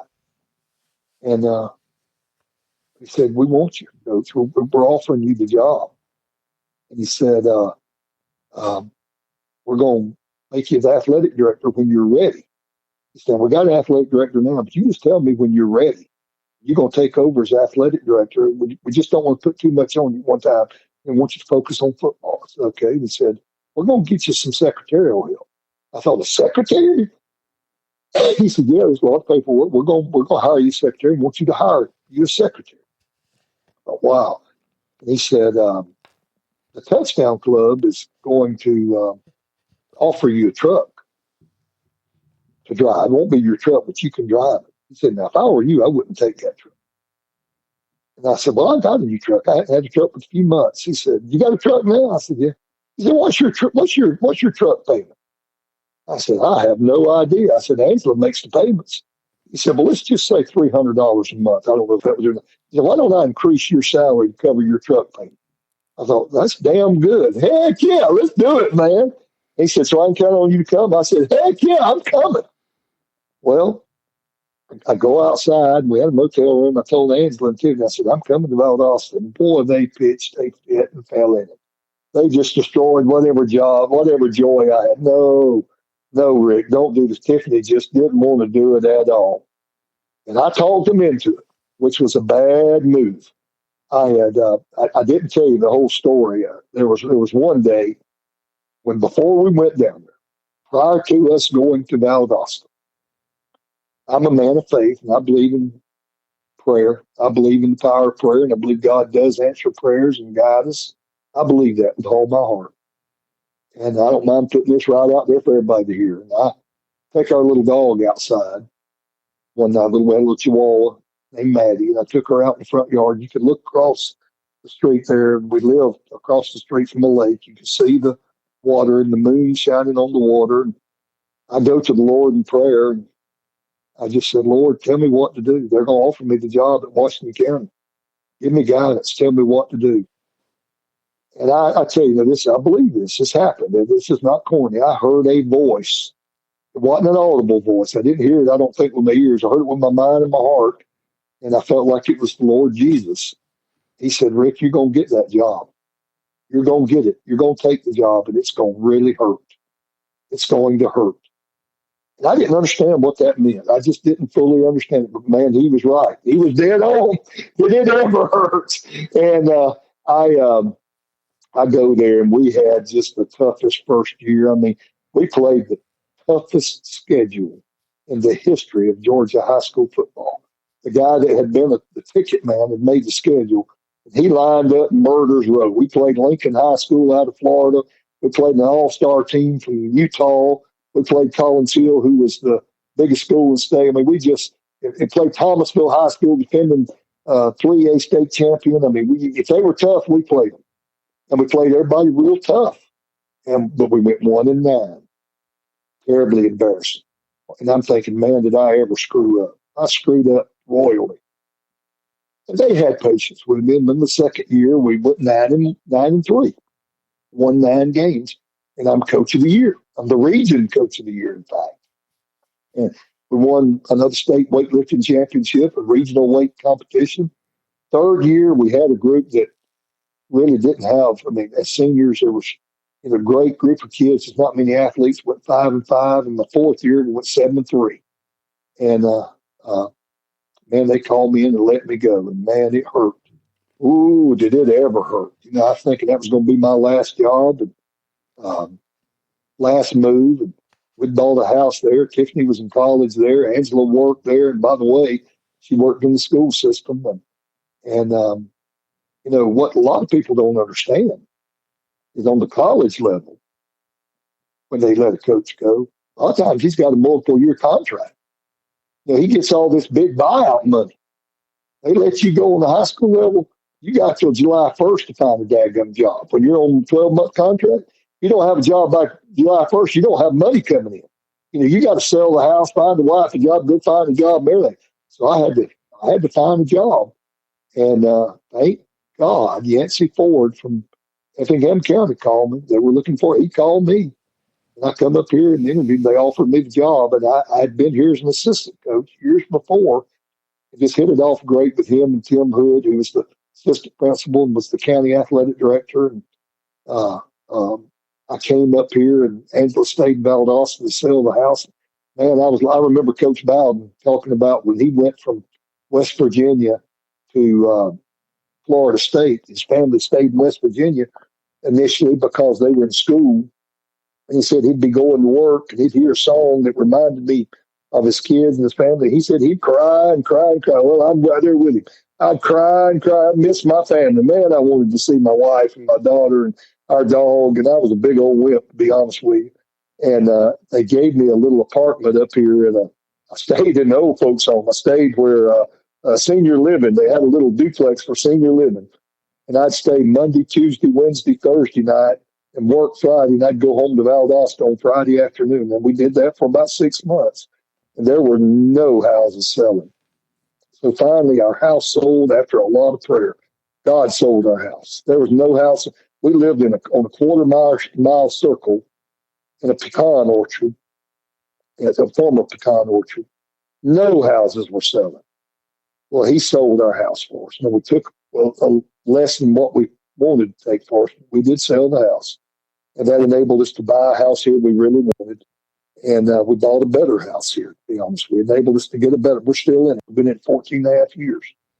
And tough move. Again, you got to start. You got to find a job or you don't eat. Angela had a job, had to find her another job, had to relocate, move the dogs, move the pets, do everything over again. And I think a lot of people think coaches just come and go, just change addresses. Well, there's a lot more to it than that, as you well know. I mean, you got a lot of work to do to get to that new school. It's a lot of work. And I enjoyed Effingham, liked it. And I'd always thought that when my coaching days were over, I'd go to work with Bigger, Faster, Stronger. I had started working with them in 1999 as a clinician. And in the off season, they would send me to California, to Montana, to Maine, to Ohio, to Iowa. I got to see some neat places. I did a clinic in Los Angeles at Riverdale High School in Riverside, California. The coach took me to USC, and we toured the football facilities and saw O.J. Simpson's Heisman Trophy and went into, just did everything there. I went to Michigan, went to Ann Arbor, Michigan, and went into Big House with a coach up there. I did a clinic just south of Notre Dame. We went to Notre Dame, watched them practice. I did a clinic in Columbus, Ohio. Went to Ohio State Buckeye Stadium and saw where the Buckeyes practice. Went to one in Blacksburg, Virginia, and saw where Virginia Tech went and toured their facilities and all. And one of my favorite clinics I did. Tyler Reddick here from 2311 Racing. Victory Lane? Yeah, it's even better with Chumba by my side. Race to ChumbaCasino.com. Let's Chumba. No purchase necessary. VGW Group. Void where prohibited by law. See T&Cs. 21 plus. Sponsored by Chumba Casino. In a place called Bridgeton, Maine. I did a 2 or 3 day clinic in Bridgeton, Maine, and real successful clinic there. And I liked it so much. Angela and I have flown back a couple of times into Boston, and then flew into Portland and went up the coast there and went up to Booth Bay Harbor and Bar Harbor, Maine, and just really enjoyed Maine. And one of the clinics I did, my second favorite, was in Bozeman, Montana. I went to Bozeman and the Bozeman Scoopers, and they did a 3 or 4 day clinic there in Bozeman. We'd go in on Friday morning, do Friday, Saturday, Sunday, come back Sunday night. It's actually a 3 day clinic. And in the process, they took me up to Deadwood, Dakota, up to Deadwood, and we saw Wild Bill Hickok and Calamity Jane's grave. And actually, I did a clinic in South Dakota then. When I went to Bozeman, Angela went with me, and I got my states mixed up. We went down to Yellowstone on Saturday afternoon, and drove around Yellowstone, and drove up and flew out on Sunday morning. But we saw a lot of Yellowstone and a lot of Bozeman, just a real neat town. So Bigger, Faster, Stronger enabled me to see places I probably would have never saw and meet people I would have never met, coaches from all over the country and programs and college programs from all over the country. And, you mentioned I was lucky enough to be part of 270 wins. Well, a lot of that was due to great players, great assistant coaches, great support. I got the greatest wife in the world. Been married 43 and a half years. Got a beautiful daughter that teaches kindergarten. 3 beautiful grandchildren. I'm the most blessed, luckiest man in the world. God sure does love me. He's blessed these poor, dumb country boys like me. I can promise you. He's blessed me. And I was blessed to get a high school diploma. I was blessed to get a college diploma. Blessed to play for a man like Bobby Bowden, who really influenced me, and then work for a guy like Bob Griffith and Bruce Bennett, who both really influenced me. And then met a lot of guys throughout the years, like Billy Henderson at Clark Central, that he and I got the same haircut. And I won't never forget going to a clinic. And you know how it is, Chris. You go to clinics, and some coaches are gentlemen. They do a great job, and some of them drink beer and do other things. Well, I remember seeing Billy Henderson with his wife, and they both were holding hands coming down the steps. They stayed in the same motel we did, and they were going jogging together. And I remember thinking, that's how I want to be. I'm going to take my wife, and I'm going to speak and try to grow and get better, and I'm not going to be out drinking beer and raising cane. I'm going to be like Billy Henderson. So he was a real role model to me. And, you know, through the years, we played Robert Davis at Moore Robbins when I was at Lowndes, and we played him at Washington County several times, and just really thought a lot of him. I just really liked the way he did business. You know, he was a great coach and fierce competitor, but he was just as good to you as he could be. You know, just really thought a lot of him. And just a lot of guys out there like that. I think of John Peacock, who was at Montgomery County. Beat me twice. Never beat John, but just a gentleman, just the greatest guy in the world. You know, just a great guy that would help you, give you the shirt off his back. You know, and the people that this, you know, I joke when I say it, but I'm serious. I did two things right. I might have screwed up a whole bunch, but I did two things right. I married right. I got the right girl, 43 and a half years. I got the right woman for my wife, and I'm real lucky. She's beautiful. She's gorgeous. And she hasn't kicked me out of the house yet. And going into education, going into coaching and teaching was certainly the right thing to do. And then I mentioned it to you before we started the podcast, but Greg Shepard with Bigger, Faster, Stronger.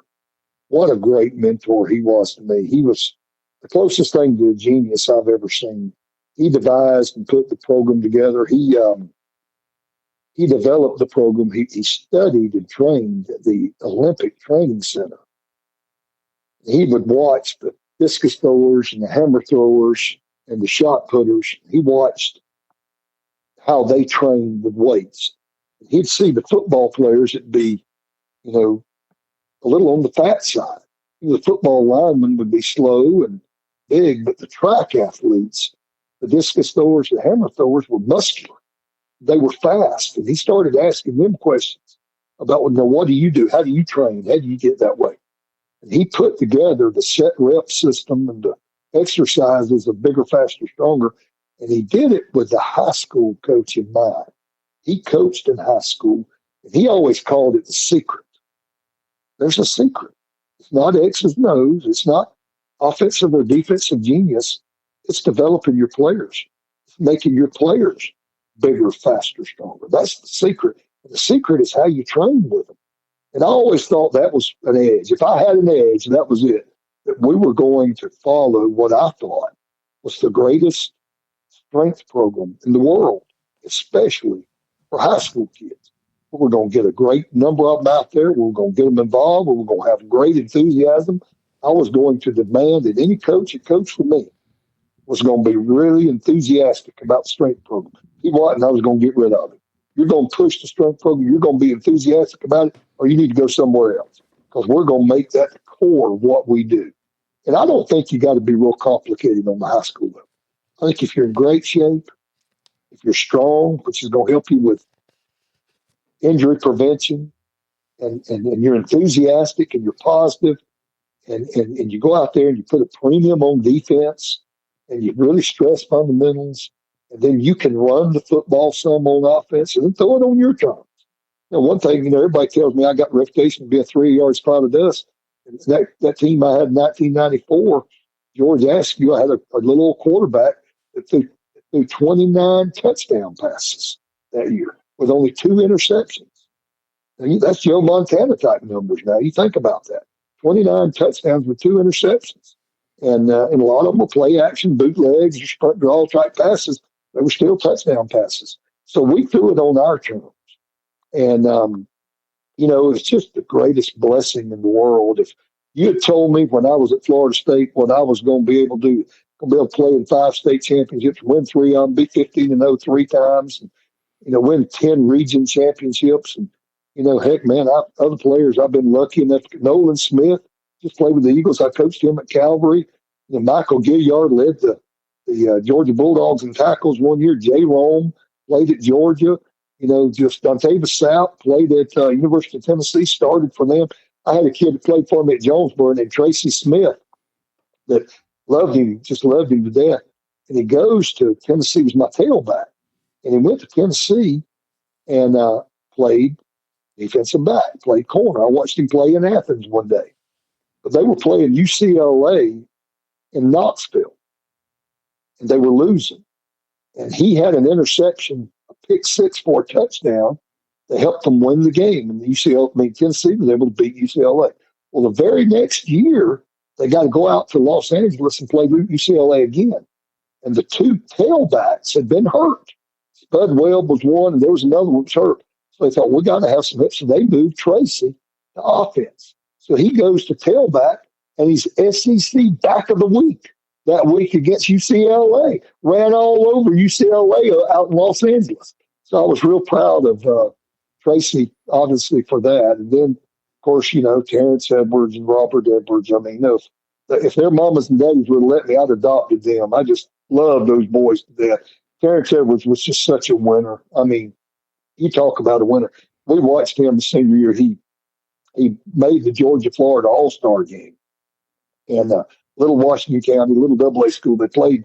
The Georgia All-Stars played the Florida All-Stars that year.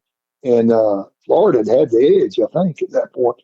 And you see them getting ready to run out on the field, and the guy that's out front getting them jacked up, little Terrence Edwards, he was one of the real leaders. He emerged as one of the real leaders. He and Jesse Miller and the boys from the kids from Central Thomasville, Joe Burns and that group put it on Florida that day. Just put it on. And, he's just a born leader. He's up in Atlanta now at a private school. And I can't spit the name out right now. It shows you I'm getting older. Mount Vernon Academy up in Atlanta. He's head coach, and he's going to do real well. And of course, Robert Edwards is back at Waco as head coach, and he's going to do a good job there. And of course, Takeo Spikes is legendary. He's been on the SEC network and on the NFL network, and he's all pro. Played with several teams. Played with Philadelphia. Drafted number 1. He was the 13th pick in the first round by Cincinnati. Played at Cincinnati. Played at Buffalo. Was all pro at Buffalo. Played at Philadelphia. Played at San Francisco. Played at San Diego, and a couple of different times he nominated me for the NFL High School Coach of the Year, and I got in the top 5 every year. And they gave the school $25,000 one year for me making the top 5, and gave me a little bit of money, but more importantly, gave the school $25,000. And he has just been so good. I mean, I call him all the time. They asked me to speak at the little Ebenezer Middle School football practice one day, and I was taking them through, the things I thought they needed to hear about teamwork and being a great teammate, working hard. And I gave them a little secret word that we use for strength. And I said, matter of fact, this is Takeo Spikes. I showed him this picture. I said, now, if you look up badass in the dictionary, you see his picture. He's a real badass now. And they laughed. I said, let me call him. So I called him. He answered the phone, and he talked to the kids for just a minute, and that big old neck. And he's got that big, giant neck. And I remember one year in the Pro Bowl, Chris, for the AFC, you had Junior Seau, you had Takeo Spikes, and you had Ray Lewis. Now think about that as your starting linebacker crew. Ain't many offenses don't run much against that. Yeah, that's pretty strong. That group of defenders. Yeah. In fact, the bus, what was it? Jerome Bettis that played for the Steelers said Takeo Spikes was the best linebacker he played against. And, he's just a great thing. I could go on and on and on some things that he did. Let me just trust me to believe this. He and Demetro Stevens bent and dented more than one set of face masks during games. Trust me that when they hit you, you were going down. It was like men playing against boys. I tell you, when Keto Spikes played, I expected to be arrested for child abuse at any time because he was a man amongst boys. Now I'm telling you, when he played, he was a physical specimen.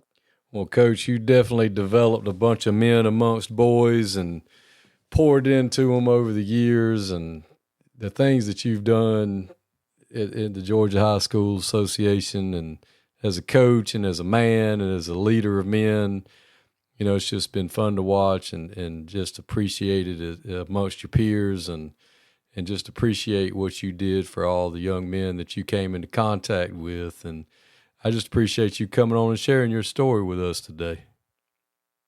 I go on and on. I told you, once I got started, it's hard to slow down. But I've enjoyed reminiscing. Like I said, one day I'm going to write a book. I could write a book about Valdosta and Lowndes by themselves. May get sued if I do that. I better not do it, I guess. But people wouldn't believe some of the things that you went through. But yeah, I had a lot of great years. You know, I've been fortunate. Just luckiest coach, the absolute luckiest coach in the world. Good Lord's really blessed me. And I appreciate you having me on. Well, Coach, I sure appreciate it. Thank you. Tyler Reddick here from 2311 Racing. Game night's fun until someone spends 5 minutes lining up one shot. Chalk, breathe, re-chalk, still aiming. While they figure it out, I fire up Chumba Casino. I can spin anywhere, anytime, and there's always a new social casino game every week. Spins happen way faster than that shot. Play now at ChumbaCasino.com.